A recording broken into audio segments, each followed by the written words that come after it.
Q&A function. You guys will be able to kind of ask your questions and type it in. Feel free to say your name or the school that you're at as well, if you want to shout out as well. And Matt, who is our moderator, will be able to read that out. And on that note, I'm just going to throw it over to Matt and kickstart, because everyone's off video, everyone's off mute, and ready to have a good conversation. All right. Thank you for handing it over. Good to see everybody. Good to talk to everybody today. Really excited to introduce you to, get that right, introduce you to some really fun and talented people. On your screen from left to right, editor Kelly Dixon. Kelly hails from the windiest of all cities, Chicago, Illinois. She was a graduate of Colorado State University with a degree in journalism. Journalism. We're gonna have to dig into that one a little bit.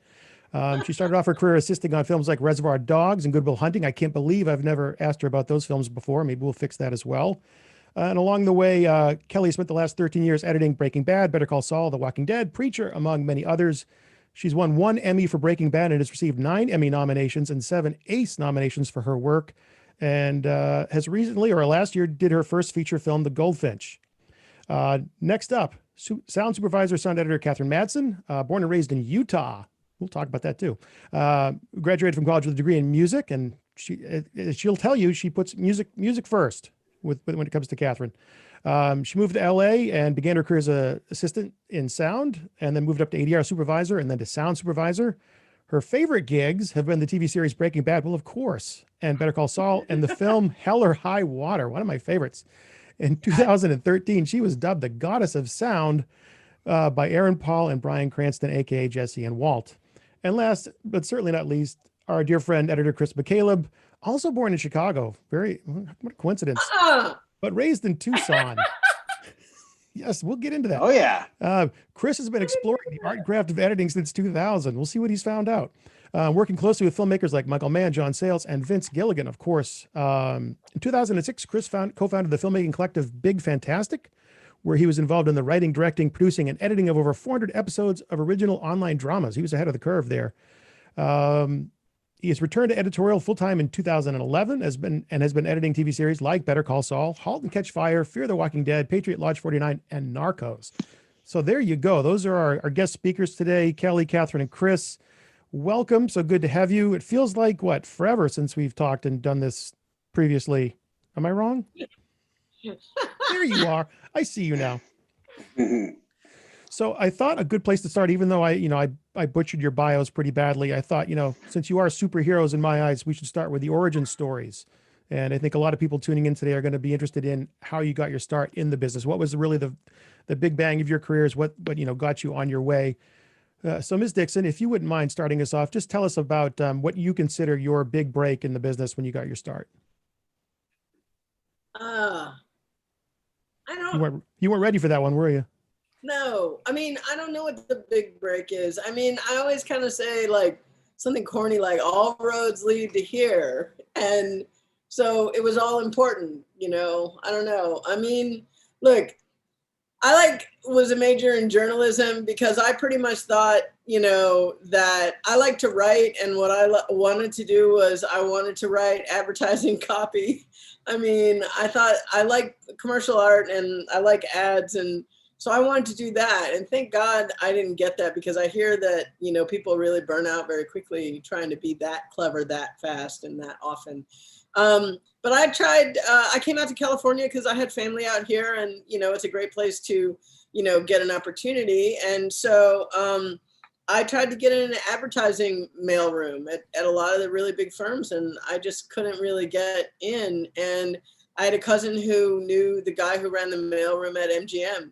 So I started there. So I started delivering the mail, and, then about maybe six months in, one of the women that worked for one of the top TV execs said, hey, they're looking for a production assistant on 30 something. And that was like a really hot show at that point. They were getting ready to win some Emmys, right then. And they had just completed one season. And I just wanted to work on a production. I didn't really know what I would be able to do, but, production assistant is a pretty good job because, all you really have to do is do whatever they tell you, and you get to wear jeans and tennis shoes and ride a bike around a lot. So, you know. And then once I got there, I thought that I wanted to be in camera because I thought, oh, how cool to be in production. And, you know, camera is where, you know, everything revolves around camera. And thank God I didn't get that either, because it turns out that I hate, you know, getting up early, and I really am a wuss about being in the rain and in the cold and, you know, at 4 o'clock in the morning. So, but I started hanging out in editing, mostly because part of my job was to bring the script pages and some of the, you know, footage and stuff in the dailies to editing.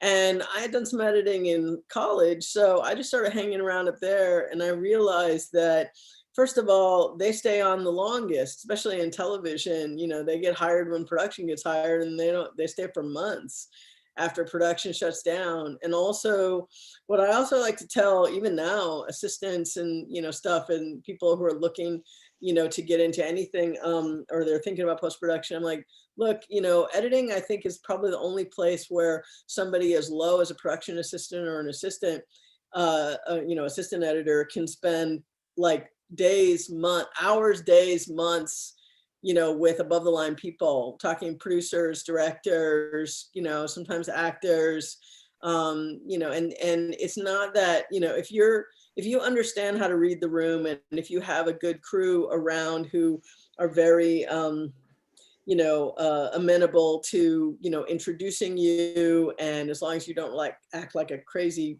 dumbass, you can, you know, get relationships with these people. I still have relationships with people that I had when I was a production assistant, and they were executive producers. So you spend a lot of time with these people. You have to get their lunch, but then, you know, a lot of times they ask you, you know, if you want to eat with them, and, you know, they'll start, you know, talking to you. And did I free? Oh, there we go. And so, you know, that's the way I started. So I don't really know if I have a big break, but that's kind of what I did. And I've been doing it ever since. Oh, one other thing I'll mention is it took me a long time to become an editor. It doesn't take that long anymore, but I just really wasn't as driven to edit. I mean, I really wanted to be an editor, but I was really trying to be a big first assistant in big features. And so I spent a lot of my time trying to get to that dream, which luckily that never really happened either. But, you know, it's like I was editing for editors pretty early. Like I was editing as an assistant, and everybody said that I was really talented, but it just really wasn't what I was trying to get to. I really wanted to be a big first assistant. And so luckily I never got there. And finally, all my friends started moving up, and I just figured I better start thinking about moving up rather than stay an assistant. So, you know, a lot of times people are like, oh, can't believe you were an assistant for that long. And I was like, well, you know, there was another dream that I was chasing. Okay, Catherine, since you, and I'd like to acknowledge that you came correct with your Heisenberg hat. Thank you very much for showing up with that. I'm going to pay you back by, here you go. Don't forget, Catherine, you can hear Catherine's brilliant work on Hell or High Water, available on 4K UHD. Catherine, tell us about your big start. Well, hang on. I just had a follow-up question for Kelly. Kelly, you were saying that it's not hard now to become an editor? Well, I don't know about now in COVID, but before COVID. But before COVID, you were saying it's gotten easier? I think so. I mean, Chris probably can answer this a little bit better than I can, but, you know, I feel like, you know, there's a lot of work. There's a ton of work that's being done, and there's not enough editors to cover it all. There just isn't. And so, you know, they move people up. There's a lot of like reality work. There's a lot of, you know, documentary work. There's a lot of scripted work, and there's just not enough editors. I mean, you know, if you take, I mean, I'm going to try and be really quick here, but, and this is a really scaled down sort of model, but if you think, and I know we're sort of based out of Australia, like this webinar, but I'm just going to try and like, just go with me on the math. You basically take one night of television, right? And like let's say there's 3 networks, right? That's crazy because of all the streaming. But if you take one night of television, 3 networks, and prime time is about 3 hours. So that's 3 networks that's got to put on 3 hours of television for one night. That's 9 shows. that have to be on, and there's usually 2 to 3 editors per show. So when you start to do the math and you look at the exponential amount of people that are needed to do all of that work, and we're talking one night, 3 networks, right? Where now we have, all nights, Right. all, streaming constantly. And it's just, there's just not enough editors to cover it. So I think that what's happening is that, I mean, honestly, and Catherine, a lot of writers, nowadays, and I'm not meaning to minimize the work that writers put in, but nowadays, if you can come up with a good tagline, people are ready to be a showrunner, So now, you've got all of these shows, and for the most part, a lot of them are having tough time staffing. And it's not only editors, they have a tough time getting the cast that they want. They have a tough time filling all the positions because there are just so many. So bringing it back to editing, it's like, let's say, Better Call Saul is looking for an editor. Well, they're going to go for Chris or, the big editors that they have because they can. And there's a lot of big editors that want to be there. They don't really have to go down to, the kids that are just starting, or, they can choose from the top. But then you've got these new shows where nobody knows who they are. They don't, have a track record. They have to get editors somewhere. So where are they going to find them? So that's what I mean. Well, well, I think that's good news, for everyone watching this, is that, there's so much content now that there's a good demand for people trying to get into the business. So, Matt, what was your question for me again? What is your big break, Catherine? No. So first of all, trust me, I knew this is how this would go. So it's totally fine. And I just want to acknowledge everybody that's asked a question already. These are great questions. I promise we'll get to them. Where are all the questions? They're out there floating in the ether. But yeah, go ahead, take a look. There's a bunch for you, Cal. So just tee them up. So Catherine, your big break. Let's see. Well, I wanted to be a musician originally, and I'm still a musician. But I was talking to a friend of mine one day, and in college, and I was like, "What are you going to do when you graduate?" And she says, "Well, my dad does sound for movies." And I was like, "Oh my gosh, that sounds amazing!" So I'm like, "Can I talk to your dad?" And he and I hit it off, and he set me off with a couple of internships, and I started as an assistant and just really fell in love with, doing sound for movies, just making them sound great. And, I get to work with like the music people too. So that's always fun. And I just really, really loved it. So now I do both music and sound. And just like, like Kelly was saying, it's like, don't be afraid to, start at the bottom, because believe me, and like she was saying, there's going to be opportunities that open up. So like, don't be afraid of starting as an assistant, because you'll work your way up pretty fast sometimes. I worked up really, really fast because I loved working with people. I didn't want to sit in just like a dark room. So I immediately became like a supervisor, working with like the directors and the producers and the actors and all these wonderful people. So yeah. And Mr. McCaleb, how about yourself? Matt, I think I misunderstood the title of the panel. I thought it was Breaking Bread, and I thought we were going to share all of our bread recipes. So I'm really unprepared for this. The floor is yours, Chris. What do you got? I need some good bread recipes.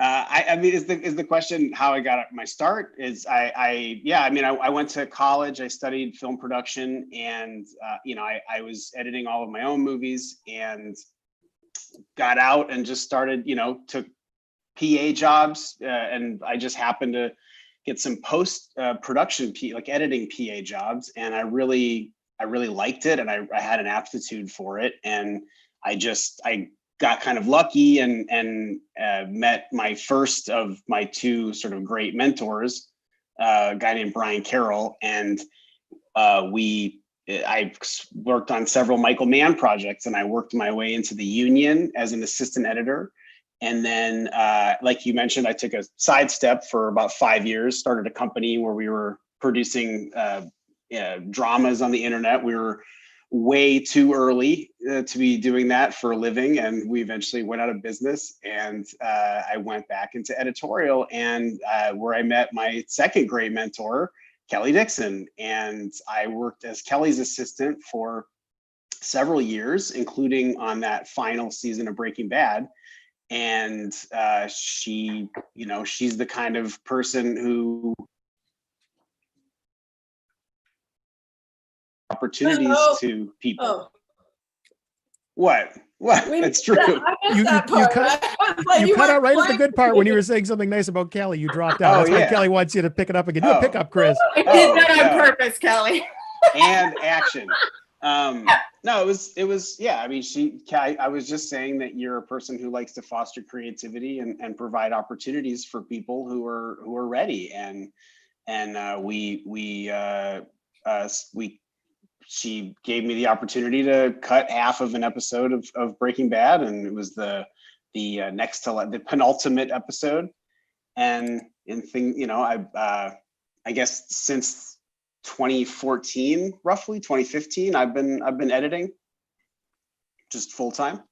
Well, but to answer there was an earlier question that was about like, how old were you? I mean, I started right out of college, but I didn't start editing until, my mid to late 30s. So, I don't know that there's ever, you're not too old or too young kind of ever to do anything. It's just about experience and about, how hard you're willing to work.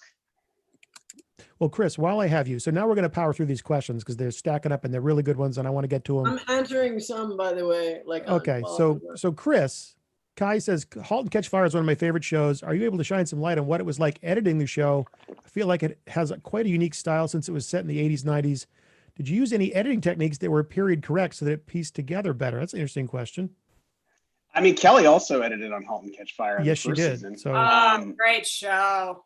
It's been fascinating how many more people have been finding Halt and Catch Fire now that it's on Netflix. I don't know where it is throughout the world. Maybe also Netflix. I'm not sure, but I don't know that we used any editing techniques that were from the 80s necessarily, but we definitely, at least in my experience, especially in that second season, we were given a lot of free rein as far as being able to take chances editorially.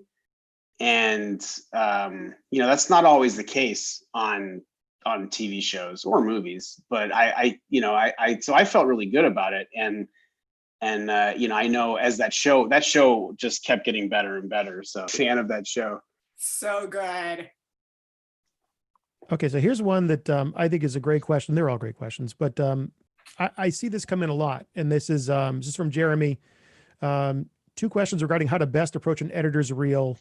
What sort of manage and, so how best do you approach, what would you do for a reel? Is the first part. And then management or representation for editors. How does that work? Or sound designers, any post-professional. I can't speak to management or representation, but what I can talk about is a reel. And I think it really depends what type of editing you want to do.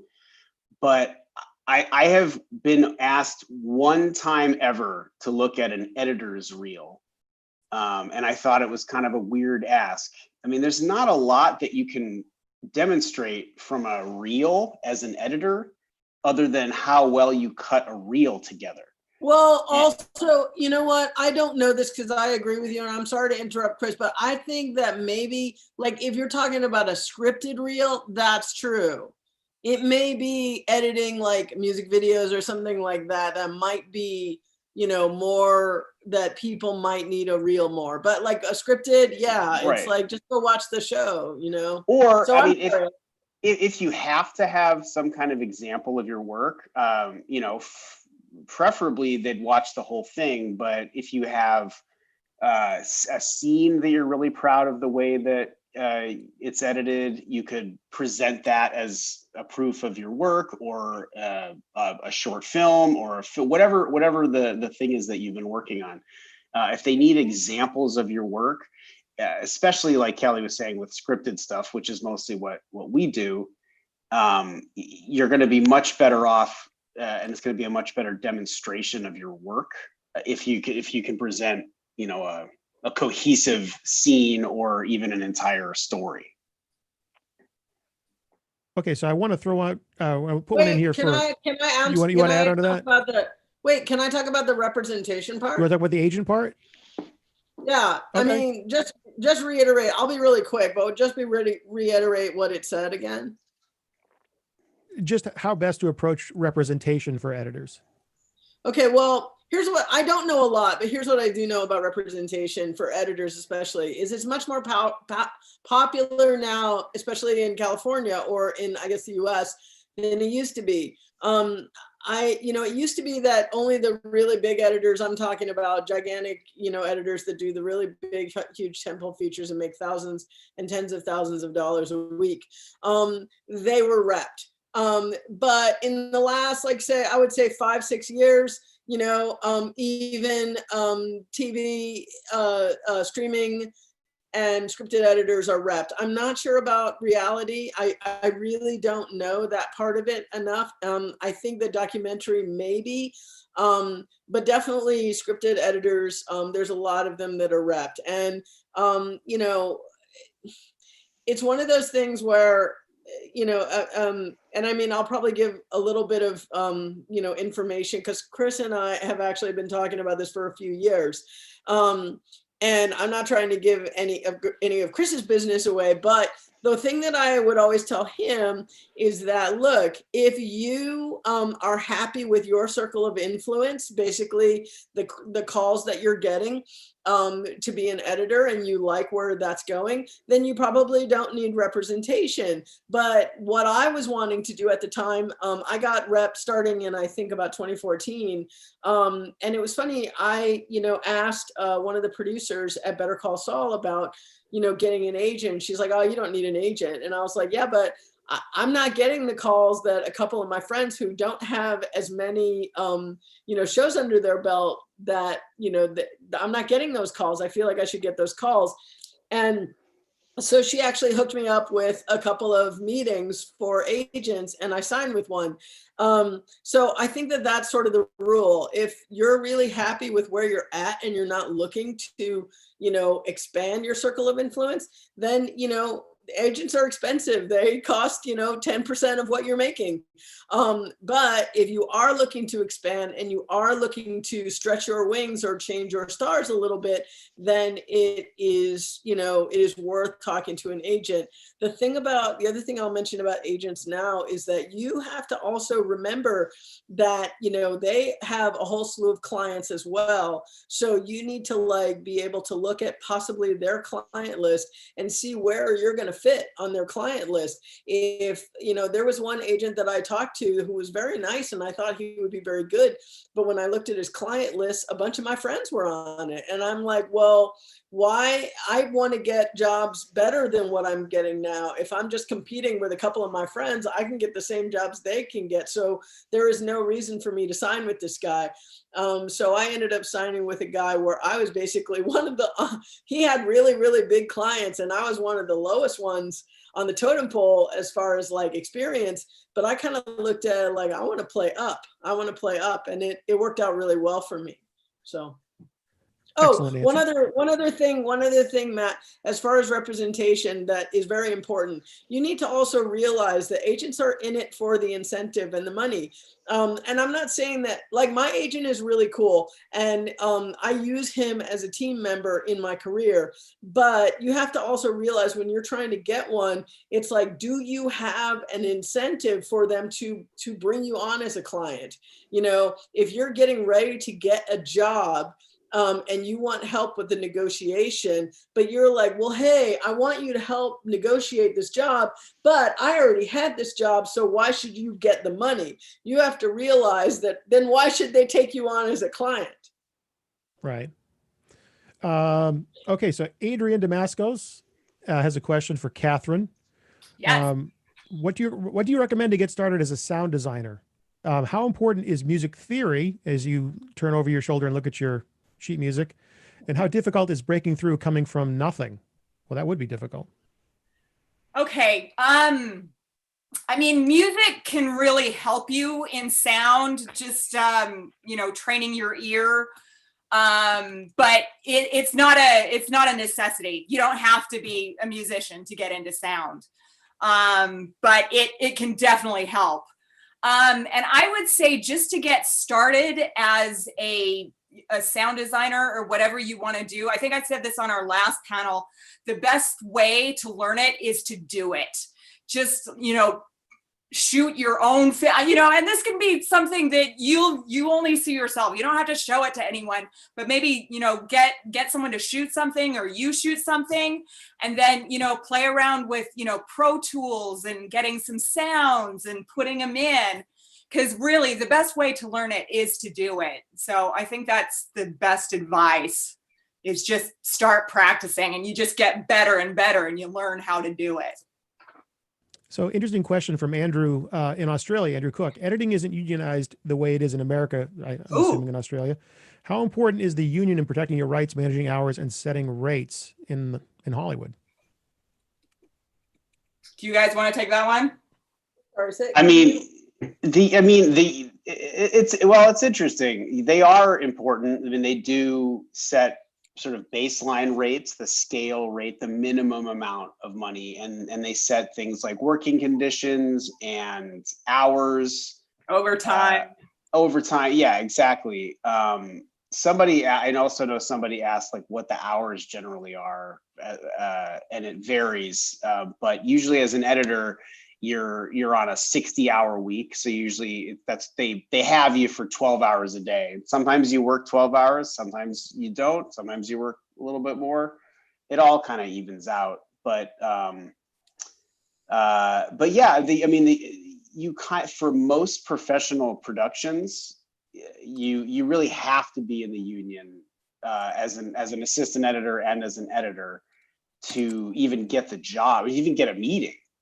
These shows are mostly, covered by union contracts. So it is important as far as, getting those jobs. Does that answer the question? I think that answers the question. And let's see, Scott is asking, what is the best way to get really comfortable with the editing process when you don't have a job as an editor and you've done all the LinkedIn learning tutorials? Maybe just assign yourself a story to create for practice. What's the best way to just jump in after you've exhausted all the online training and all that stuff?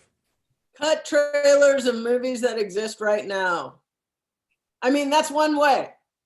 Cut trailers of movies that exist right now, or TV shows there's so much product out there that, pick something that you really like and then cut a trailer for it, or cut another one. Or another thing, and this is like, I got to tell you, this is like really very, very, I guess, niche kind of work that, look, I'm not even good at it. I should probably be doing it now while I'm off, but I'm not.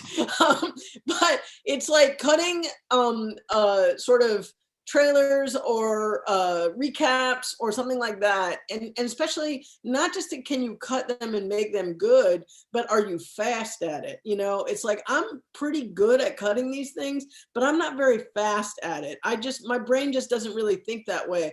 And, I cut a lot of scripted drama, and, I've cut some action now and stuff like that. But that stuff is given to me. It's written that way. It's like, I'm a very good resourceful editor. I can find ways to make things that weren't written work within a scene. But to actually take something that exists for something, like a movie, and what you need to do is cut it down to like a minute and a half and make it interesting. Those are some really good chops. So, to go even one better, I feel kind of old about this, but maybe it's so old that people don't know about it anymore. If you Google The Shining as a romantic comedy or something like that, right? That was pretty amazing back then. There was like an assistant editors contest, I think in New York City, where assistant editors would take a movie that existed as one genre and change it and make a trailer into another genre. And this guy who won it, like, took The Shining and made it into like a father-son, like, like I'm not a rom-com, but like a, you know, a father-son sort of beautiful drama. It was like pretty amazing. And I'm sure that there are more out there and better ones, maybe, I don't know. But if you can like take something that's one genre and turn it into another one, those are some really good chops too. And the reason that I'm bringing stuff like that up, first of all, it gives you good practice and stretches you. But like, you know, Chris and I, you know, we've said before, we were assistants together, and I always, you know, looked at Chris as like just another editor, but just a little bit lower than I was. So, you know, I never really, you know, like I never really looked at him as like, you know, an assistant. So he and I would talk about, you know, like we would talk about the narrative. We would talk about the stuff that we were working on together. And so I guess what I'm getting at is I would always tell him there are ways to like figure out how to, like, you'll be a better editor if you can learn how to use footage in ways that it was not meant to be used for. And so that's, you know, those are really good chops. I mean, yeah, you can't really get somebody's dailies to practice with, but you can make other sort of tasks for yourself out there and just practice that way. Excellent answer. I think it's Corrine. I think I'm pronouncing that right. From Ireland, studying film production. Massive fan. 2 questions. At what point did you realize Breaking Bad was going to be an epic series? And how long would it take to edit just an episode? So I think we could approach that from both the picture and sound angles. You want to go, or do you want me to go first? You go first. I was on there from the beginning. I was on there from the beginning. I what? Oh no, I was on there from the beginning. I was working for the woman who cut the pilot. Her name is Lynn Willingham, and she was already an Emmy an Emmy nominated editor. And we were working on let's see, it was a procedural called Without a Trace. It actually had, I believe, an Australian star in it. Anyway, but we were working on that, and I was kind of at the point where I was hoping that she would leave to go do streaming. Was very it was very early in streaming. There weren't many of them.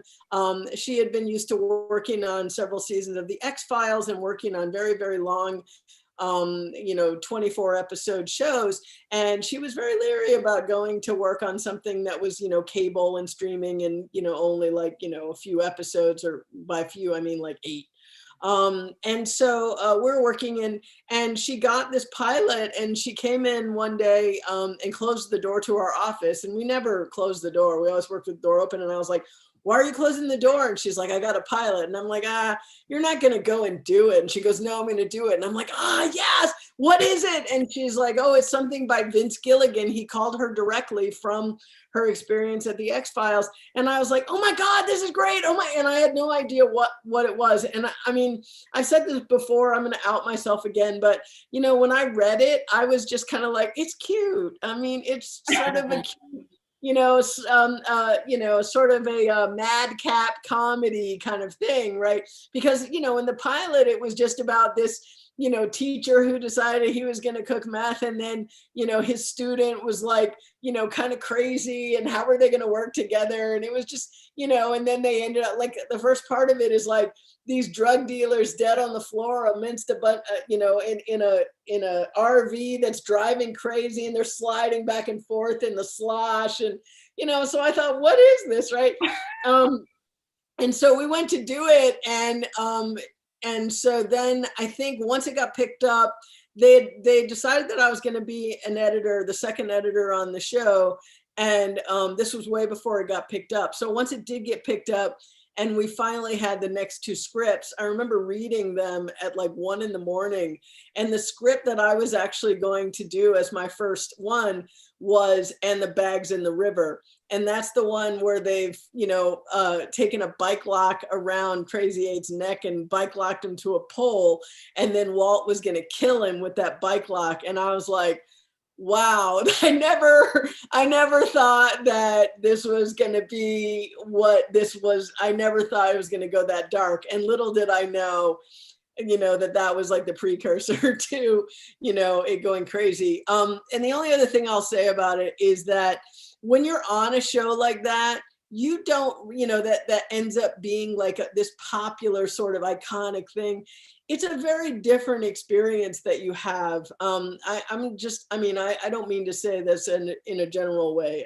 I'm going to speak for myself, but it's like, I always thought that the X-Files was just so amazing. And I was so enthralled with people that worked on it. And I talked Vince Gilligan's ear off about it when I, you know, was working with him on the pilot and stuff of Breaking Bad. But I never realized while I was there that we were working on just as iconic of a show. It's a very different experience. I've actually never seen Breaking Bad in the way that everyone else has seen it. I've read all the scripts, but I experienced them sort of like, you know, chapters in a, you know, as scripts, and, you know, and then seeing the episodes that I didn't do, you know, I usually would see them out of order and stuff like that. So I've actually never gone through and watched it. You should watch it. It's good. The way that everybody else is. I know, you should. So anyway, that's my part, Catherine. So the second part of her question is, how long do you guys get to cut an episode? Oh, let's see. An episode would shoot in about 8 days. We had to present an episode, an editor's cut on like the 10th day, I think. Yeah, So 2 days after basically the day after we got our last day of dailies. Yeah, 2 days. Yeah, and then You get 8 days to cut or 10 days to cut? 10 days. 10 days to cut, and then the director would come in and work with you for about 4 days. And then this is a different way that we would do Breaking Bad and Better Call Saul, though. We would usually work with a producer on that episode for about 5 days straight, and then they would start posting the show. So it's kind of hard, but I would say if you would think about the cumulative time from start to finish that you would work on an episode, is probably about, I don't know, was it 4 weeks, Chris? 4 It's weeks? like a month, yeah, about a month, roughly. So after the director's cut, would Vince come in, or does Peter come in? Yeah, it's a little different on Breaking Bad and Better Call Saul, because on a lot of TV shows you have to do the producer's cut immediately after the director's cut, because you have air dates, and you know, post-production is always like grinding and moving. But on those shows, we have sort of the luxury of generally waiting until all or most of production is done, which is also how we can have 2 editors, is because we do our cut and then the director's cut, and then we're immediately into the editor's cut on another episode. We skip the producer's cut, we do that later. And that way, like, because in a film or television production, the showrunner is there's so much involved there. I mean, they're still writing, generally, they're casting, they're approving locations and all that. There's so many moving parts that they don't have a lot of time to spend in the editing room, you know, refining things and you know, making them as good as they can be. But on Breaking Bad and on Better Call Saul, they have a full week, and they can sit in there for 12 hours, and they can just work on it. And that, I think, is a part of the, you know, what helps or what puts those shows into a position to be as good as they can. Yeah. So by the time me and the rest of the sound team comes, you guys have been working. I mean, it's pretty much done by the time of the spotting session. As far as like a month. As far as like Breaking Bad and Better Call Saul, with the way that they work, by the time you get it, it's locked. We're done. Yeah. And you've been on it for what, like about a month? Well, again, it's like, no, I mean, that's how much that it takes for the thing to go. It's like 8 days of shooting. The 10th day you're presenting an editor's cut.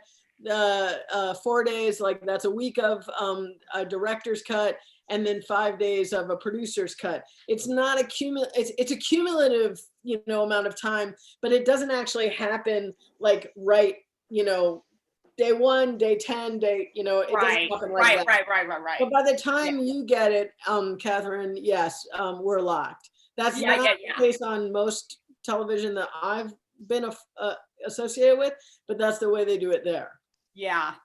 And then for sound, we get about a week or so to get all of the sound effects chosen and do the sound design. And, if we have to add any lines or fix any lines, then I go in and work with the actors and get those. And our composer, Dave Porter, is composing the music. And then, so we get about a week to do all of that. And then we go on a big, gorgeous, wonderful mix stage and put everything together. And we usually mix for about 3 days. So Excellent. that's kind of the timetable. So a question from Connor. I think it's a very good one. He hopes everyone's doing well. Just wondering, how important is it to branch out and be able to work in multiple fields? Do you think it would be necessary, or does it not really matter? This goes back to the whole thing about being pigeonholed, the benefits of being recognized for one particular genre or style and saying, oh, if you're doing that kind of thing, you got to call Chris, better call Chris. Or is it good to just like, what, I don't want to be stuck doing the same kind of, whether it's TV versus film or it's the same type of show or story? What do you think? Did you want Chris to answer that? Anybody can answer that. Chris? It's interesting. I think a lot of times it's not really up to you what people want to hire you for. I mean, and it's almost unavoidable to get pigeonholed. I know Kelly has had that experience where they're like, yeah, we want the Breaking Bad style. We really want you to give us that Breaking Bad. But they usually don't mean that. They like Breaking Bad, and they wish that they wish they had the kind of the courage to do things the way Breaking Bad did, which was not the way that most television was done at the time. And so that's usually what they mean. And if that is what you mean by different fields, but because a lot of times it can be really difficult if you've only done drama to convince people that you could do something that's a comedy, and vice versa. I know when people come out of unscripted editing, they can often find a hell of a time convincing people that they can edit scripted stuff.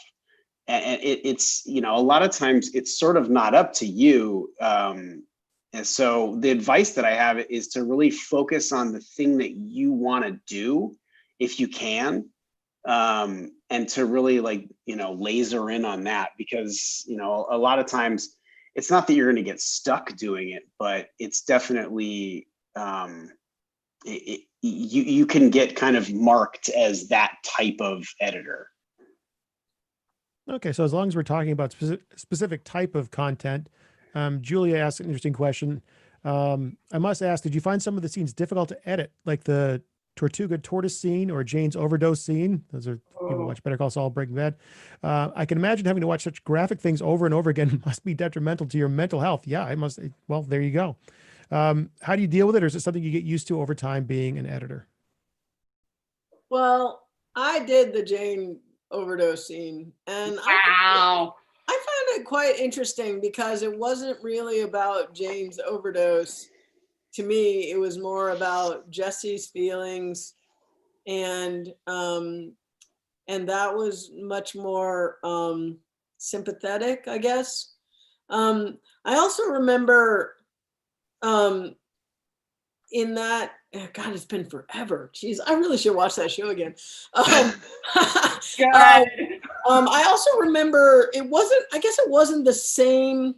Maybe it was the same scene. I can't remember, because I think that whole thing happened over 2 different episodes. Like, it was the night of where Walt was there, and then the next morning where Jesse was there. And so I got to take it back, because maybe I didn't do the Jesse part. I just remember seeing it and feeling like it was way more about, Jesse's the humanity and the loss.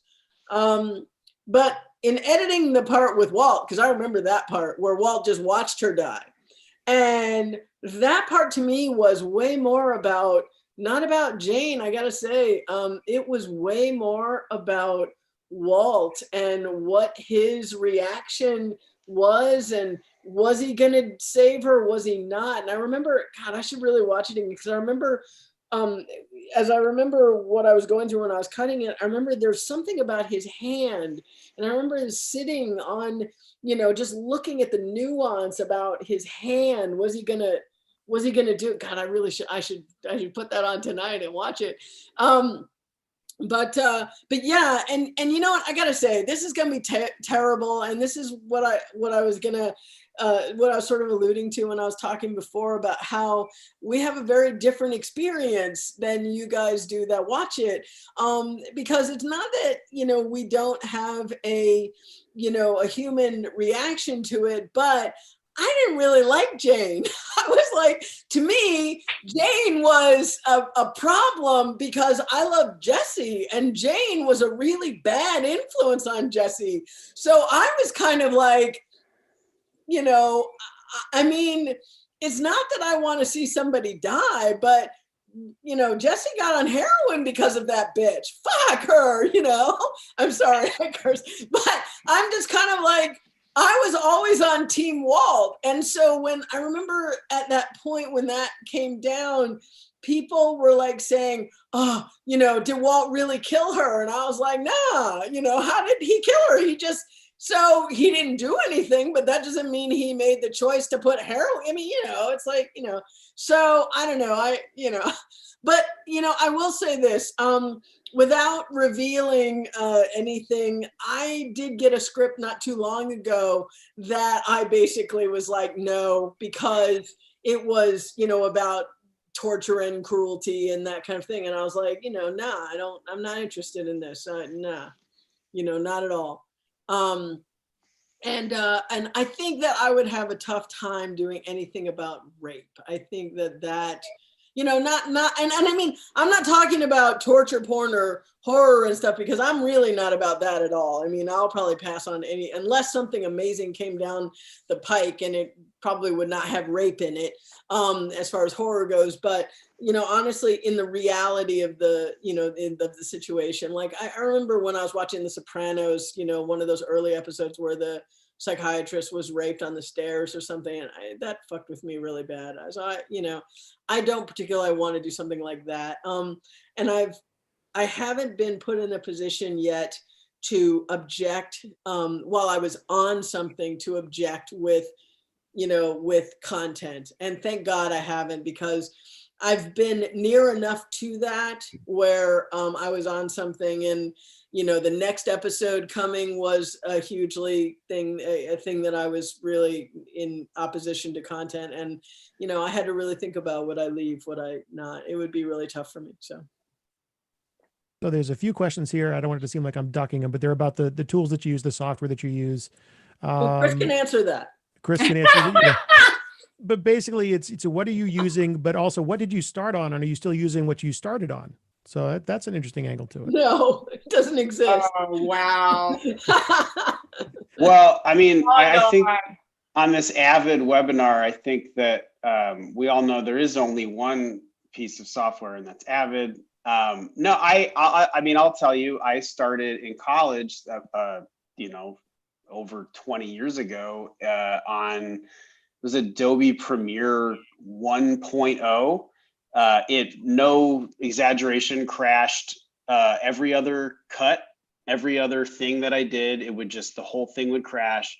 And because at my college, I went to Loyola Marymount in Los Angeles, and at the time we only had one Avid in the building, because I'm sure I'm sure there was a cost factor involved. And so, yeah, I mean, my first experiences were that, and then into Final Cut Pro, the old version, not the X version. And, and I resisted learning Avid at first, because because I knew how to use these other tools, because they're a lot more mouse based, Final Cut, and it seemed like Avid, I don't know, it just seemed really complicated. It seemed like there's all kinds of things I didn't need to know, but you definitely need to know them, and they will only make your work better, and they will only make it easier to do what you're trying to do. Like the trim mode, for example, in Avid, which, I mean, it's sort of the foundation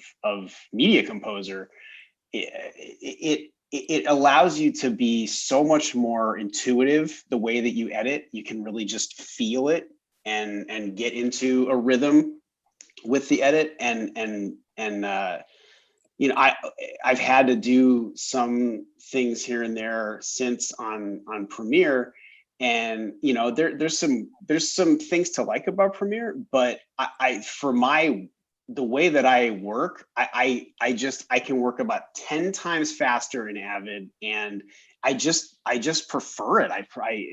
It helps me tell the story faster and better. I mean, I swear I'm not just like advertising Avid. I really believe that, and I even had a spirited conversation with Michael Krulik at Avid.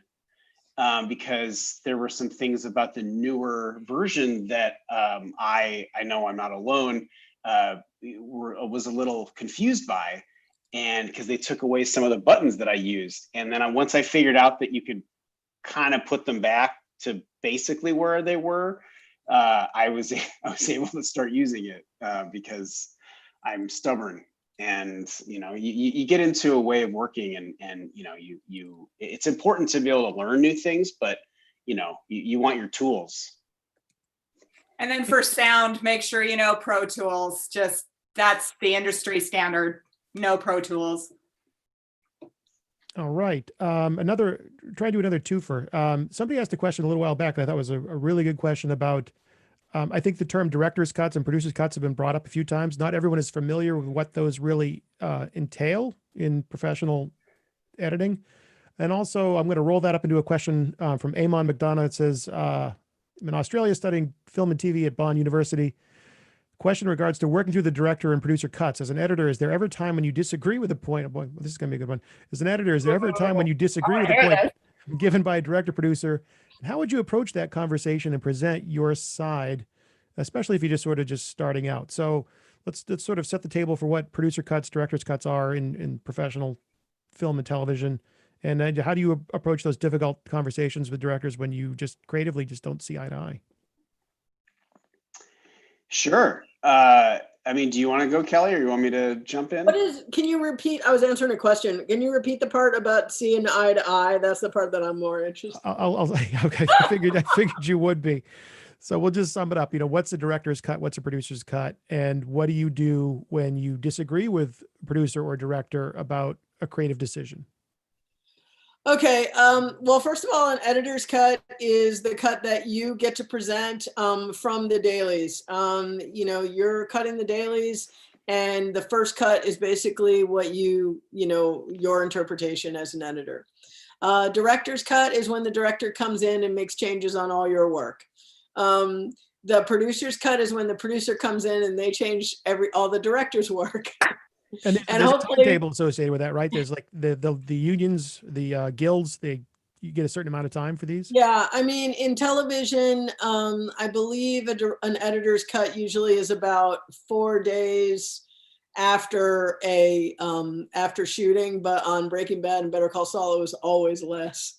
You know, there's a lot of times where it's less, but I think that there's a certain amount of time that you're supposed to have.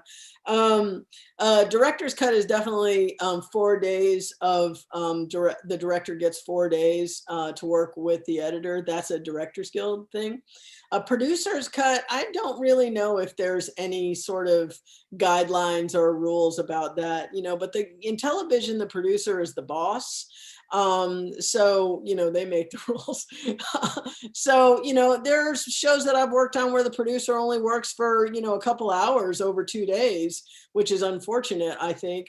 And then there's, you know, Better Call Saul and Breaking Bad, which to me was, you know, the gold standard, but they usually get more time because they insist on it. And that is coming from the studio usually. And they would absolutely get, you know, one whole week working for, I don't know, Chris, it was about, you know, 8-10 hours, you know, a day that you're usually working with them for 5 days. And as far as like, what was the other part about not agreeing? Like, what Yeah, do like you how do do when you- you have how- a disagreement? You have to read the room correctly and know who's the boss. And, you know, it depends, you know, if you are, you know, if you've been doing the show for a long time and, you know, maybe a few seasons and you are in really good relationships with the showrunners, the writers, producers on it, then, you know, hopefully by then they trust you. They know that you know what the objective is and that you're there for how artistic you are. And then you can kind of say to them, hey, I know that you wrote this, but I have an idea. Would you like to see it? And then, you know, I've worked on other shows where they're like, ooh, we love what you do on Breaking Bad. And then you do it. And they're like, why are you doing that? And then, you know, you're like, well, you know, would you like this? You know, how about, you know, you will give them examples and you'll say, well, you know, I think that maybe it would be great. This wide shot is really beautiful. Do you want to sit in it? No, why on earth would we do that? And I find that, you know, on those, it's like, they don't really want the fact that you were on Breaking Bad. They just want to say that they got you. So, you know, but I think that it's a good question. It's a question that I usually like to ask other editors, especially ones that have been doing this a long time, because it's one of those things where you, it's one of those things that there is no one answer to that question.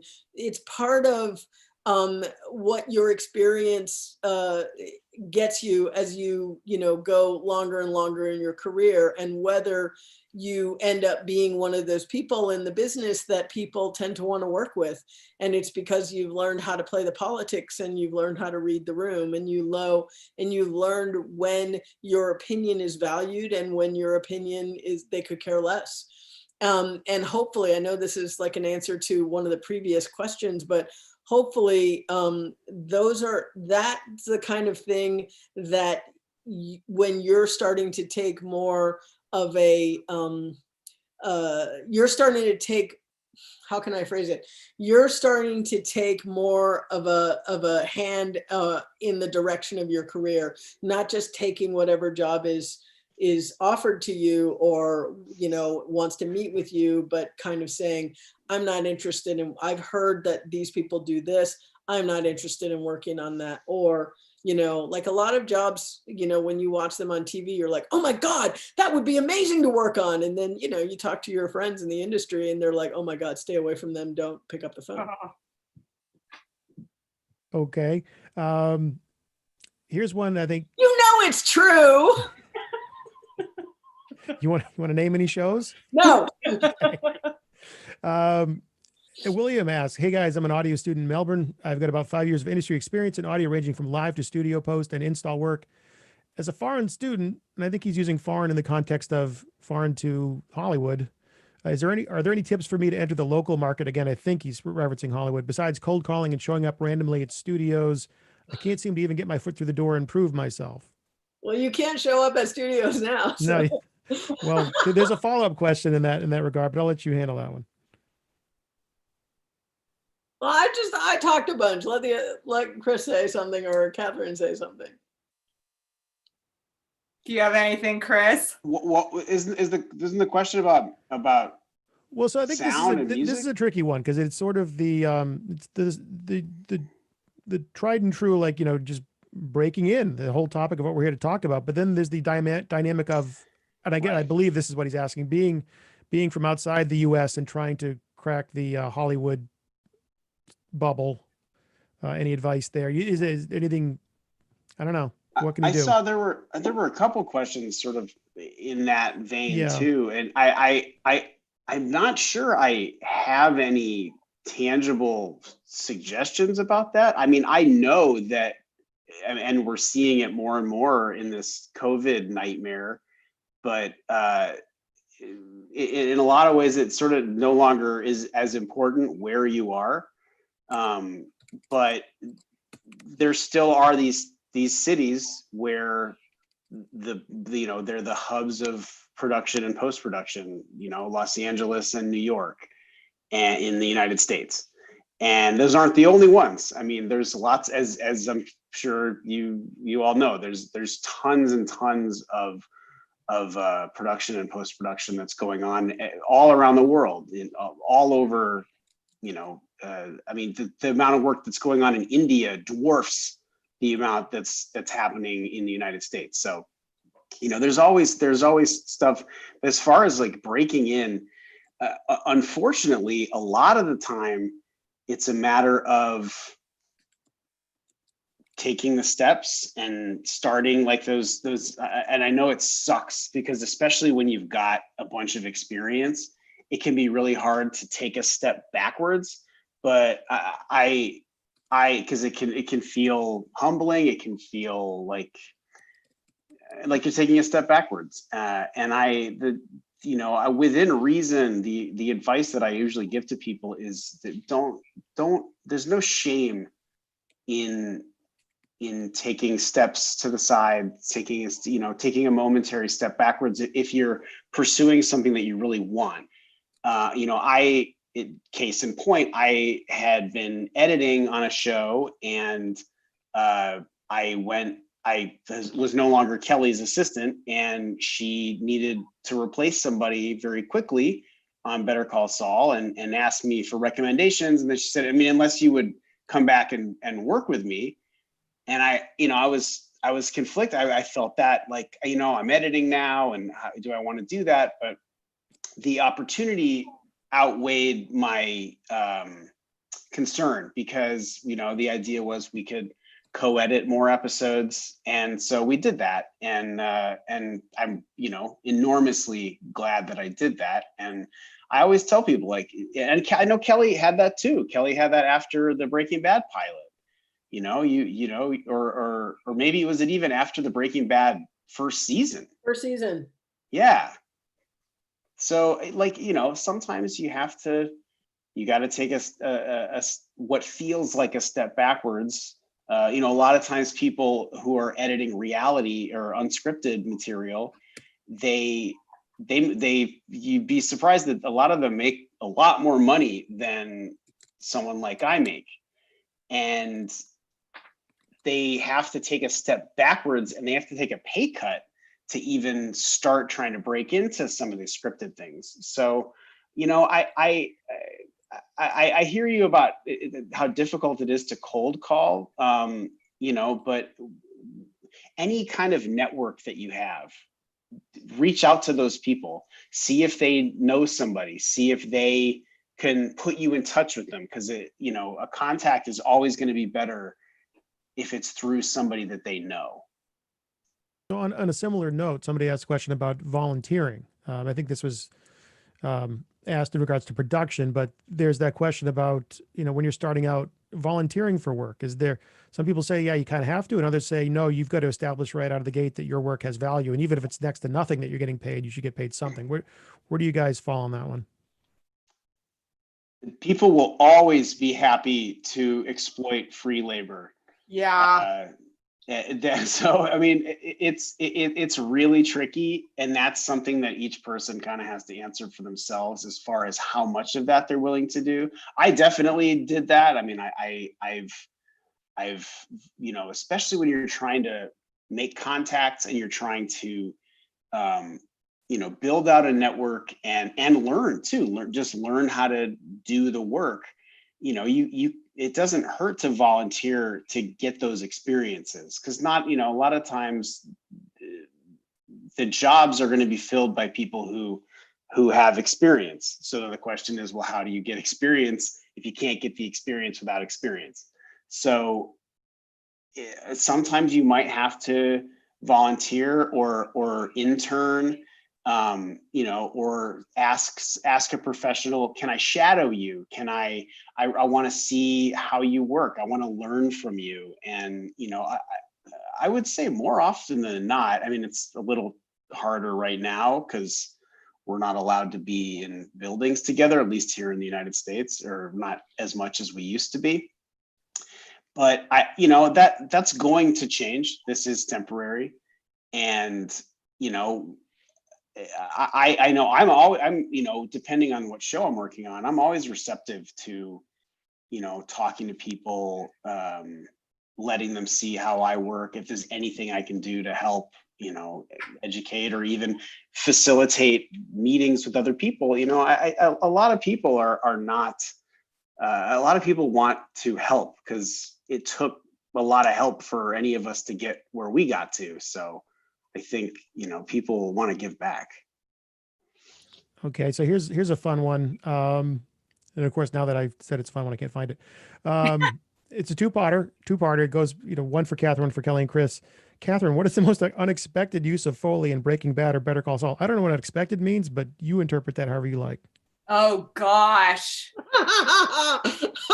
Unexpected use of Foley. I don't know, Catherine with the bathtub falling through the ceiling. Is that pretty much like a weird Foley? Oh my gosh. I mean, the Foley artists, like I'm sure you guys know about, when someone is hacking into someone's body, they get like a head of cabbage, and that's the sound of like hacking into someone's body.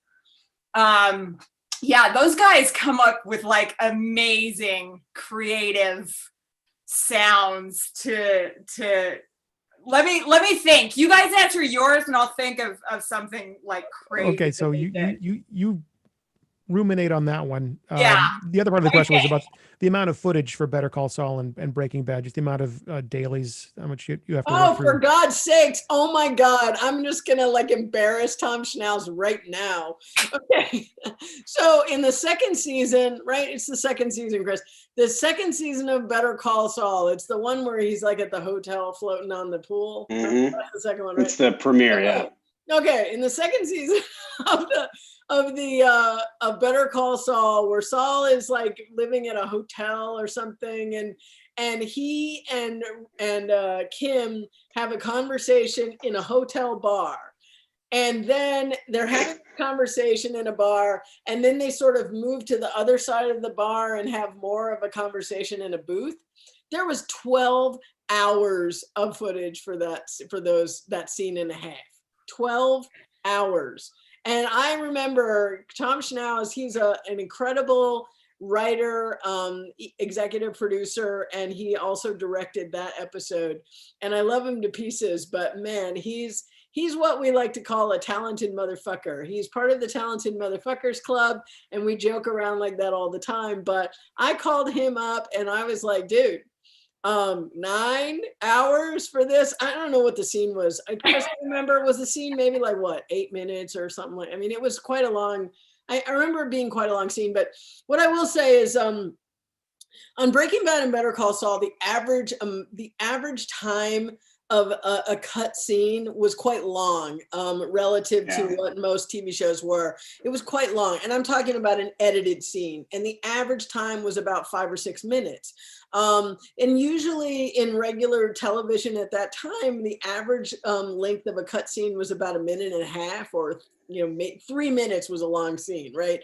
But for Breaking Bad and Better Call Saul, like a long scene was like 9 minutes or 10 minutes. And we used to get, I think footage, we would have 2 cameras shooting, and we used to get an average. So if you have an average scene that's about 6 minutes, it would usually be about 5 hours, worth of dailies. Something at like least, that. Yeah, at least, yeah. But that scene, I think, was the longest I'd ever gotten. It was seriously, it was like 12 minutes, 12 hours. It actually wasn't, Kelly. The second episode ever was the Tuco in the desert scene that they shot over the course of 3 days. That was like between 12 and 14 hours. And it was like a 10 to 12 minute scene. It was like how do you know that? You weren't even there. What are you talking about? I was there. I'm Better Call Saul. Oh, I thought you meant like the Uncle Tio in the desert. I was no. Tuco. Wait, so you're saying Tuco and Jimmy. And then I did that too, but that was I have a Foley story about that episode. Over 2 days, Chris. I'm talking about one scene. That one scene was. But that was one scene, and also over 2 days. I can top it now because this past season, if you guys watch Better Call Saul, it's the third episode of the season. I've seen it. I probably already talked to Matt about this, but the teaser is this like 2.5 or it's less than 2 minutes of these ants trying to go for an ice cream cone. Oh yeah. And it's all real. It's all practical. It's slow motion, so it takes up longer amount of time, but there was over 12 hours of dailies. And on the same day, they shot this big, long scene with, I'm not going to give away who's in it, but a character from Breaking Bad was in it. I don't want to spoil it if you haven't seen the 5th season of Better Call Saul. And it's like an 8 or 9 minute scene. And there were something like 10 hours of dailies for that. So on one day, I got almost 24 hours of dailies that, you can't, they understand you can't watch it all in one day, obviously, because if you have an hour of dailies, it takes more than an hour to watch it because you're watching it, you stop, you make your notes. So it's a time consuming process. But that's the most I've ever seen. That was insane.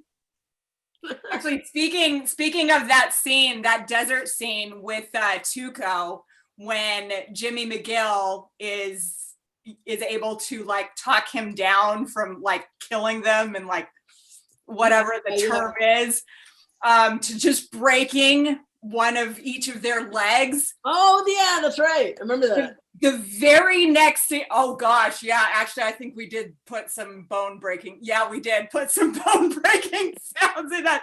But what happens in the next scene is cut to Jimmy McGill, and he's in a bar with this woman, and there's like the crazy music going, and all of a sudden, like at the other end of the bar, someone is breaking some breadsticks. Hey, breaking bread, there we go. Breaking breadsticks. Finally, this is what I'm talking about. And we did this on Breaking Bad as well, but and Better Call Saul too. But a lot of times they want you to subtly put in some sounds that sound like something else.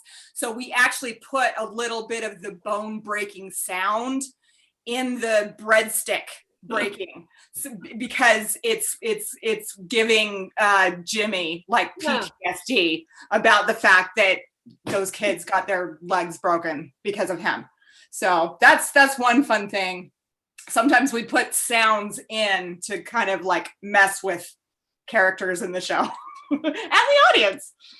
All good answers. And so we're in overtime now. I think we got a little more time to go, and I wanted to make sure to get some others in here. And a shout out for Larissa at SAE Institute in Sydney. There you go. Hello. But there's a couple of questions. Another one from SAE and one from TAFE in Melbourne about. I'm going to try and roll them up together. Just about the necessity of moving to LA or to Hollywood. And I know things are changing a little bit with the pandemic and with remote post-production and things like that, but just for your best bet at a career in editorial or career in post-production, a career in filmmaking in general, do you feel you still need to make that move to LA? I mean, look, I think that things are going to be pretty remote for a while. I've been sort of fighting it for a while. A lot of people have been asking me, for over the years, do you have a system at home? And I'm like, no, why on earth would I want to cut at home? But as Matt, I've been putting together one here because I do think that it's kind of the way of the future. I think it's going to be a while. Unfortunately, I hate to say this, but the US has really showed his ass as far as this whole COVID thing. And for us, it's going to be a long while before things are very comfortable enough to be, the way that, normal is. And, it's funny, I was watching a sort of a news special on the other night, and, they said something which, didn't come as a surprise to me, but they said, fairly eloquently and simply, is that, as long as there is a country in the world that has a problem with COVID, then the world has a problem with COVID. And like I said, we've shown our ass as far as getting this thing under control. So I think that, it will be something of the future. And luckily the technology has, caught up, not caught up, but basically the technology was in the right place at the right time for us to have this, because look, we're doing the Zoom thing. And I worked on this Marvel thing for the better part of this year. I was sent home, I think in the middle of March, and we were working remotely, and everything was remote. Even the Avid was remote. All the footage was in the cloud, and the Avid was remote up until, about a month ago. And that's when I finished working on it anyway. So I think that it is the future. So I think that, what's been going on here in the United States, and not only with editing, but just in all the business, is that people have realized they don't need to live where they work anymore. And so people are buying, real estate. People who can afford it are like buying real estate in other places because they can work remotely. I think it's unfortunate. And I think that once we can sort of get together, I think people are going to be hungered to get together. But for now, I believe that, we can take advantage. Now, the harder part in that is that if you are not already established, it makes it that much harder. It makes it harder for people to find you. It makes it harder for people to know how you are, because, usually in editing, they want to know, are you cool to be in a room with for 10 hours? But, in this way, it's like, you can work with somebody over, long periods of time, and you don't have to be in the same room. But again, it makes it tougher for them to find you and meet you. So with all that, I don't really have, unfortunately, I have an answer to that question, but I think that, my personal, thought as far as this goes is, I'm pretty much trying to get ready to be at home for a long time. So Charlotte from the South Seas Film School in New Zealand is wondering, what has been your favorite project to work on? Well, it's got to be Breaking Bad, right? I think Breaking Bad has probably been probably the best job that I've ever had. And I don't like to think that the best job that I'll ever have is behind me, but I will say that it has been the most creative, rewardingly creative. Also some of the best people that I've ever worked with. It's definitely been the best story that I've ever worked with. And I got it's the bad part about it is that it becomes such a high standard to base other jobs, that you get on.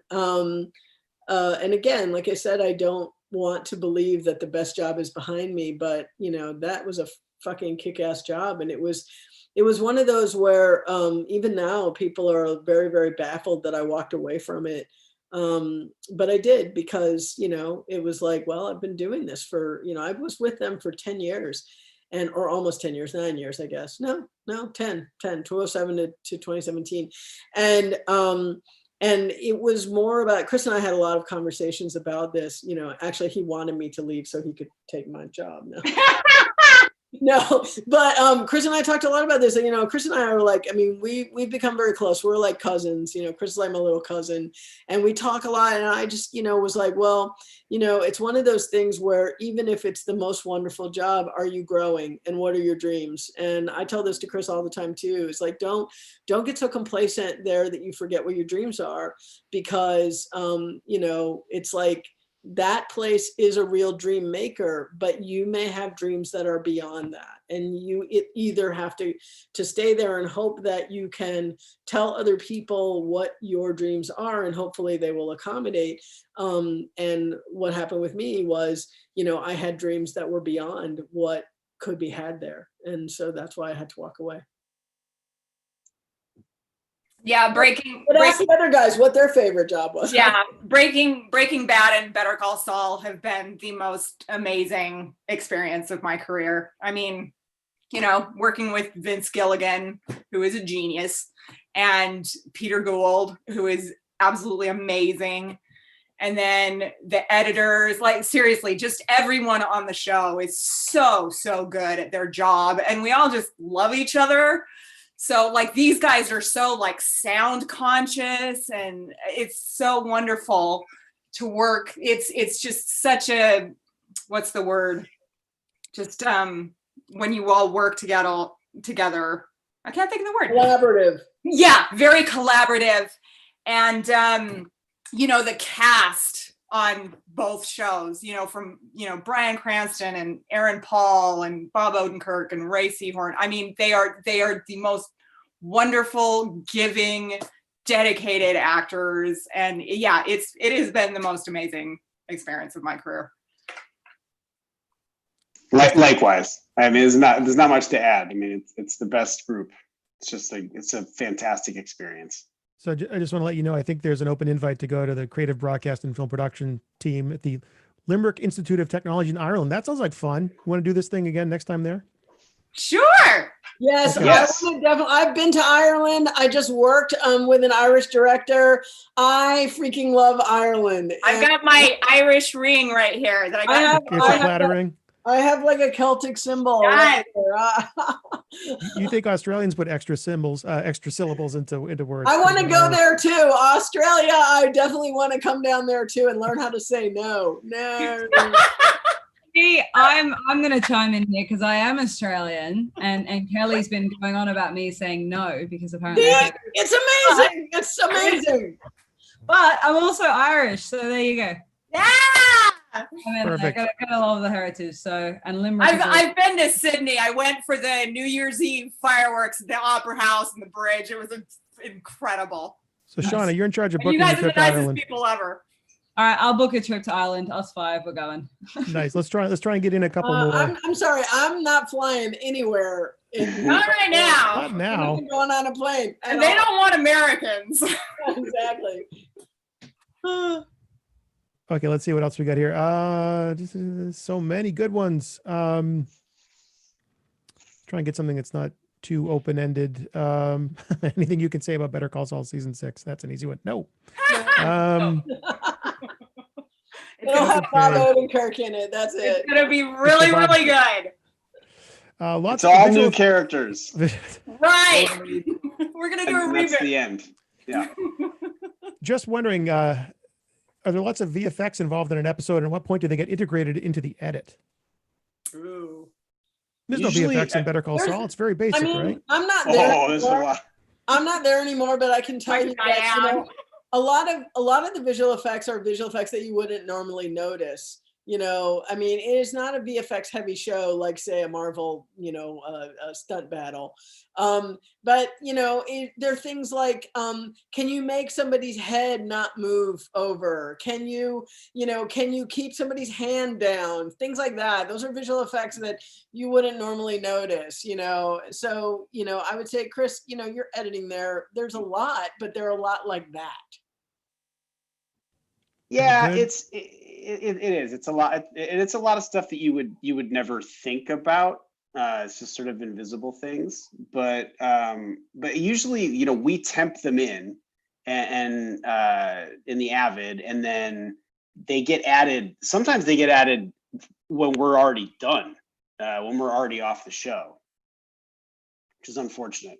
I mean, then you'll have like some montages or something like that may be designed with visual effects. Like, a couple of years ago, like I did this one that was like Jimmy and his buddy and from Chicago doing a con job, and there were like neon signs moving all over. And, it was one of those things where, I learned a lot about having to do those things, because I didn't know that Avid could do it. I'm like, oh, hell, look at what I learned by doing a keyframe and making it. What was the thing, Chris, that we did? It was like doing a keyframe and like making it like a Bezier or something, and then you could, oh, by the way, Matt, can you send this up to the R&D people to make those things bigger and to make them so those little graphs that you use we need them bigger. It's like I don't have control over the grid. And here's I another can't one. hear you, Cal. What? This is very serious about Avid.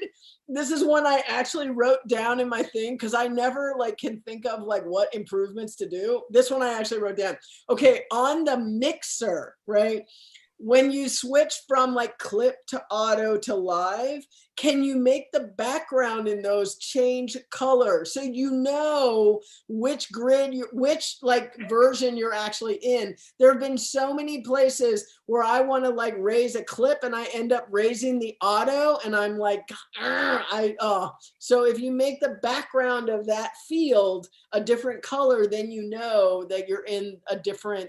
Does that make sense? You know, It does. And you're writing this down, right, Matt? Write this down. Well, look at the time. Actually, there's a big change coming. I don't know if this is out yet or what. There's a change coming to the audio mixer. I don't know if it's going to address that directly, but it's pretty cool. But I will definitely pass that for Kelly. Thank for you, anything. Okay, I wanted to try and get in one more because I want to respect everybody's time, and it's been a lot of fun. Hey, Palomar College. Let me just see what's a good one. I think there was someone from San Diego as well. What? Let's see here. This is not easy to do. San Diego. What would somebody from San Diego ask? What do you think about editing in San Diego? If there was, I don't see it anymore. So my apologies to the local. I think it was in the chat. It was in the But chat. yes, somebody was just saying I'm from San They Diego. were just saying hi. So yeah. Hello, Hi. Hello, San Diego. good night, San Diego. Okay, so wait. Well, oh boy, what's a good one to end on? These are all so good. Well, let's just keep going. Chris, you have a meeting, right? Chris has a meeting. I have a meeting. We're meeting. It's not with me. So Chris, you know. Well, Kelly and I are meeting together. So Okay, so I think it's Brock Thompson asked a question that I've often asked editors, and just we'll close on this one as expeditiously as we can. And Kelly, you sort of touched on this, and that's after you're done editing something and you go back and you watch it again. I know you haven't seen Breaking Bad, Cal, but it's great. Do you find like just really wishing you could go back and change something? How do you let go of an edit or just your sound work and just not have that feeling of going back later and going, if I only had more time, or if I was just looking at it from a different way, I would have changed something? I feel like there's at least something in Breaking Bad that I would go back and do, but right now I can't remember it well enough. I really got to go and binge that show, huh?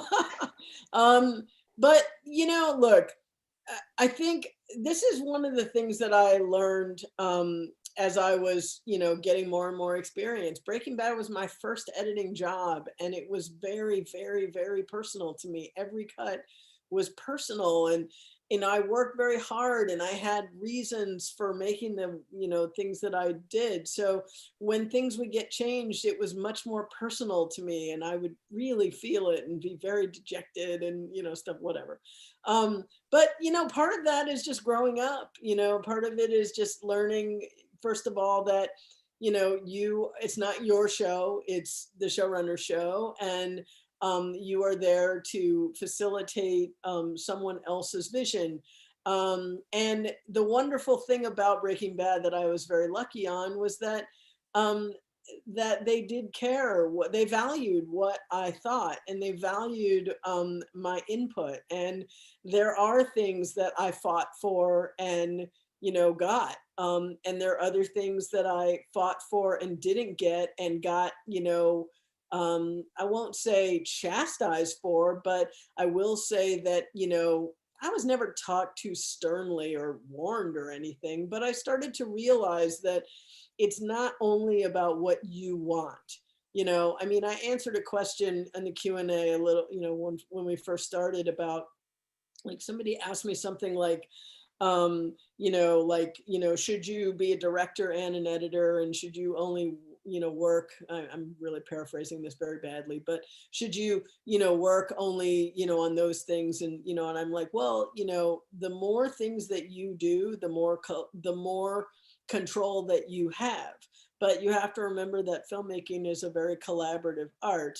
And, so you will, if you control more of it, you will lose out on other people's thoughts and opinions, and the collaborative part of that you will lose. But the other thing that you will lose that's probably even more important is you will lose the ability to learn and grow in a collaborative environment where you have to learn to work with other people, and you have to learn where your place is in the order of that, I guess, in those relationships.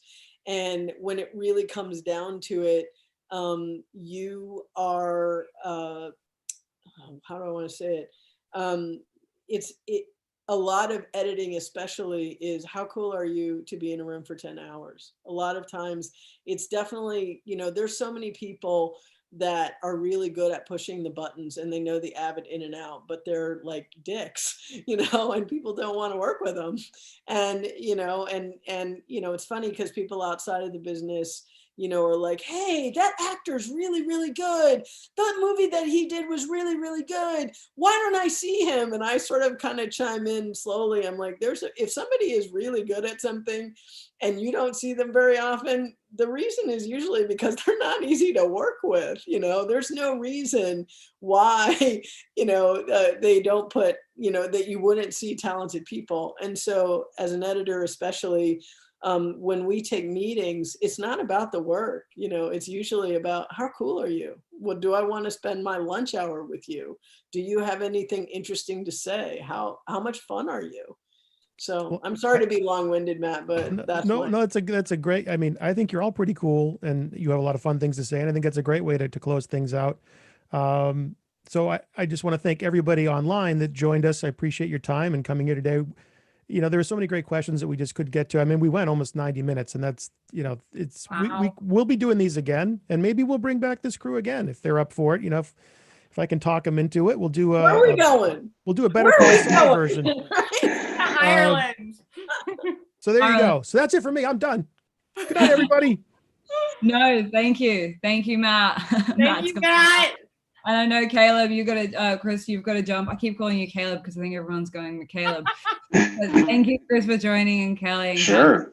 It was awesome. And I think, definitely getting another session on would be great because we have so many questions from students. But just a massive shout out to everyone here who's joined and all the students, wherever you are, if you're in Australia or anywhere else in the world, please, 1, stay safe, but 2, keep editing and take on board all of their advice, because it's just about kind of getting as much you can under your belts, doing all the work, creating a portfolio. But it's great to get everyone's feedback, and please feel free to shoot me an email. I think it's in the chat there. If you guys have any ideas or topics or any questions that you want or stuff that you want to hear, and share it around on socials, #Avid.